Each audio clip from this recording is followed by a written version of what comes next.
experts and so on who are currently helping out with MACC.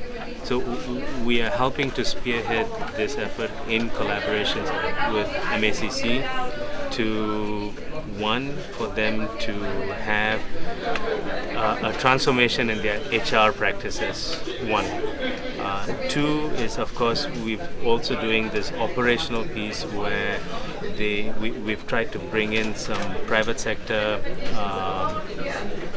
forensic experts, forensic accounting experts who can help MACC look at or help them figure out what to look for when they go for corruption trials.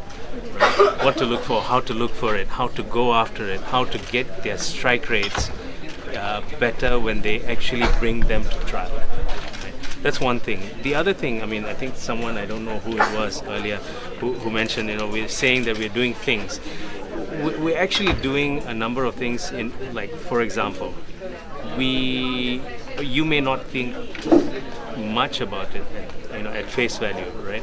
It's a name and shame database, right? A database that has all the convicted individuals for corruption. Right? This database is available on the MACC website. We've had that over the last 1 year. And the interesting thing is, over the last 2 months, we've had foreign embassies come to us and say, can we please have that database?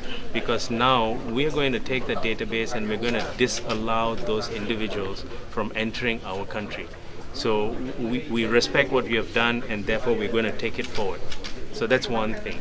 The other thing is, Parliament did pass the Whistleblower Protection Act last year, and today it is in force.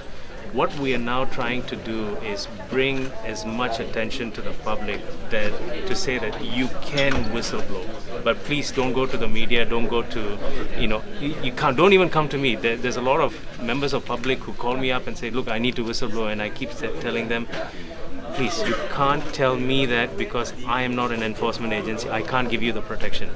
But we are facilitating a lot of members of public, taking them to MACC and making sure MACC takes the case forward. Right. We have that. We've also created specialized courts for corruption. We've got 14 specialized courts for corruption, just for corruption. And now we're trying to help train the judicial officials, right, to specialize them in corruption. So some of this actually takes time. But again, we totally agree that a lot more needs to happen on the grand corruption side. So things like, what Transparency International has highlighted. It has been something that we have been working on, but it's not a low-hanging fruit. You've got to understand. We're still working on it, and I'm sure Dr. Sri Idris will also mention that later on today, that we are absolutely committed to getting into the grand corruption pieces and bringing out one or two of these further. So is PEMANDU actually working on a federal FOI? What is an FOI? Freedom of Information. PEMANDU is not an agency that works on things like that. Right? It should be coming from Attorney General and so on. But we have, for example, rather than just complete freedom of information, we say, okay, can we break it down? Are there steps that we can put in place that take us there, right? So can there be public consultation of future acts that are coming online? So that's something that we've been working on, right? It's got to move, right? But again, I hope to see some fruition, hopefully in the early 2012. Are there any notable anti-corruption efforts or working behind the scenes by PEMANDU? See, the notable... What has been implemented, like the database and research?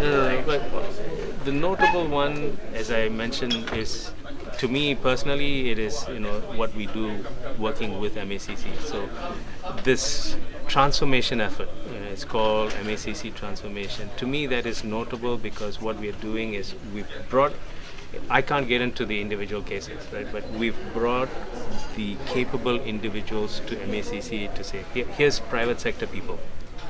Now can you take them and look at individual cases and say they bring private sector forensic accounting capabilities.